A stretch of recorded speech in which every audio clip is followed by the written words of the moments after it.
ختم نبوت کے موضوع پر کچھ روشنی ڈالیے اور یہ بھی بتائیے کہ آپ صلی اللہ علیہ وسلم کو آخری نبی ماننے کے کیا تقاضے ہیں جو ہمیں لازماً پورے کرنے چاہیے۔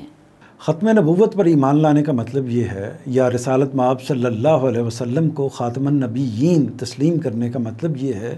کہ کچھ حقائق کو تسلیم کیا جائے، کچھ باتوں کا اعتراف کیا جائے، کچھ چیزوں کا ادراک کیا جائے۔ وہ چیزیں کیا ہیں؟ وہ ایک ترتیب کے ساتھ چند نمایاں چیزیں جو ہیں وہ میں آپ کے سامنے رکھ دیتا ہوں۔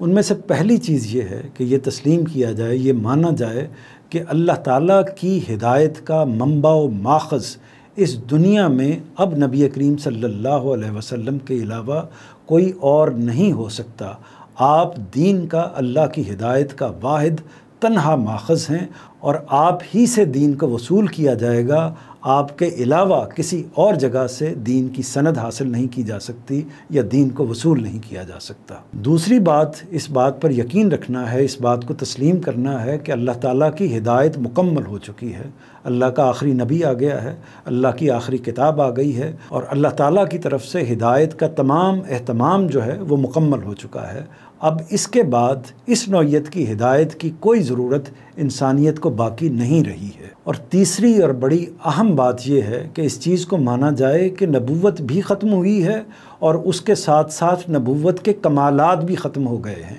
یعنی وہ اوصاف جو نبوت کے ساتھ خاص ہیں، یعنی وحی آئے گی، فرشتہ آئے گا، کشف ہوگا، الہام ہوگا، یہ ساری جو چیزیں ہوں گی یہ نبوت کے ساتھ خاص ہیں۔ اب اس کا دروازہ بند ہو چکا ہے، نہ اب کوئی وحی آئے گی، نہ کوئی الہام ہوگا، نہ آسمان سے رابطہ ہوگا، نہ کوئی فرشتہ آئے گا۔ یہ سارے معاملات اب ہمیشہ ہمیشہ کے لیے اللہ تعالیٰ نے ختم کر دیے ہیں۔ تو نبوت بھی ختم ہوئی ہے اور نبوت کے اوصاف و کمالات بھی ساتھ ہی ختم ہو گئے ہیں۔ چوتھی بات یہ ہے کہ دین کے معاملے میں واجب الاطاعت جو ہستی ہے وہ رسول اللہ صلی اللہ علیہ وسلم ہی کی ہے۔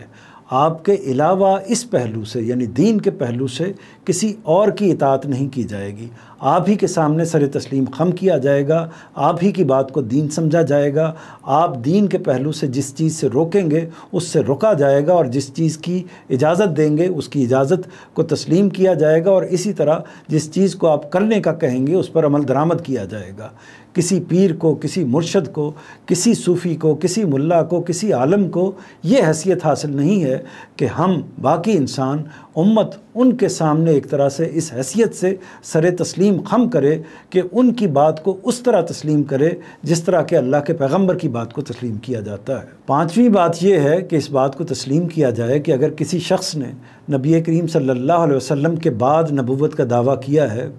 آج کیا ہے یا ماضی میں کیا ہے یا آئندہ کرے گا، تو اس کے اس دعوے کی کوئی حیثیت نہیں ہے، کوئی حقیقت نہیں ہے۔ وہ دروغ گو ہے، اس کا دعویٰ جھوٹ پر مبنی ہے، جال سازی پر مبنی ہے، اس کو کسی طریقے سے تسلیم نہیں کیا جا سکتا، کیونکہ خدا کا یہ فیصلہ ہمیشہ ہمیشہ کے لیے قیامت تک کے لیے آ چکا ہے کہ نبی کریم صلی اللہ علیہ وسلم پر نبوت کو ختم کر دیا ہے اور آپ کے بعد کوئی نبی نہیں آئے گا، ہرگز نہیں آئے گا۔ چھٹی بات یہ ہے کہ اس بات کو تسلیم کیا جائے، قبول کیا جائے، مانا جائے کہ آپ کی لائی ہوئی کتاب یعنی قرآن مجید جو آپ پر نازل ہونے والی اللہ تعالیٰ کی آخری کتاب ہے، اس کی حیثیت میزان اور فرقان کی ہے۔ اس کا مطلب یہ ہے کہ تمام فلسفے کو، تمام نقطہ نظر کو، تمام جتنے بھی نظریات دنیا میں پیش کیے جاتے ہیں، تمام انسانی افکار کو، اور اس سے پہلے جو اللہ تعالیٰ کے حوالے سے جو چیزیں بھی بیان کی جاتی رہی ہیں،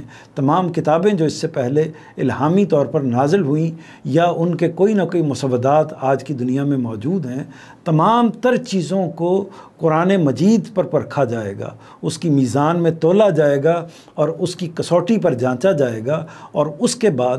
جو چیز یہ کتاب قبول کرے گی اسی کو تسلیم کیا جائے گا، اسی کو دین کی حیثیت سے پیش کیا جائے گا، اسی کو من جانب اللہ سند حاصل ہوگی۔ اس کے علاوہ اگر کسی چیز کو یہ کتاب رد کرتی ہے، دین کی حیثیت سے قبول نہیں کرتی، تو اس کو دین کی حیثیت سے ہرگز قبول نہیں کیا جائے گا۔ اور ساتویں اور آخری بات یہ ہے کہ نبی کریم صلی اللہ علیہ وسلم کی ختم نبوت کے بعد اور اللہ تعالیٰ کے اس فیصلے کے بعد کہ آپ کے بعد اب کوئی نبی نہیں آئے گا تو دنیا تک ہدایت پہنچانے کی ذمہ داری مسلمانوں کے پاس ہے، یعنی امت مسلمہ پر بحیثیت مجموعی یہ ذمہ داری عائد ہوتی ہے کہ وہ اللہ تعالیٰ کے دین کو باقی انسانوں تک، باقی امتوں تک، باقی انسانیت تک پہنچائیں، باقی لوگوں تک پہنچائیں، اور اس مقصد کے لیے ادارے بنائیں، اس مقصد کے لیے تنظیمیں بنائیں، اس مقصد کے لیے علماء کو تیار کریں تاکہ وہ دین پر تحقیق کا، دین پر بصیرت پیدا کرنے کا فریضہ انجام دے سکیں، اور اس دین کو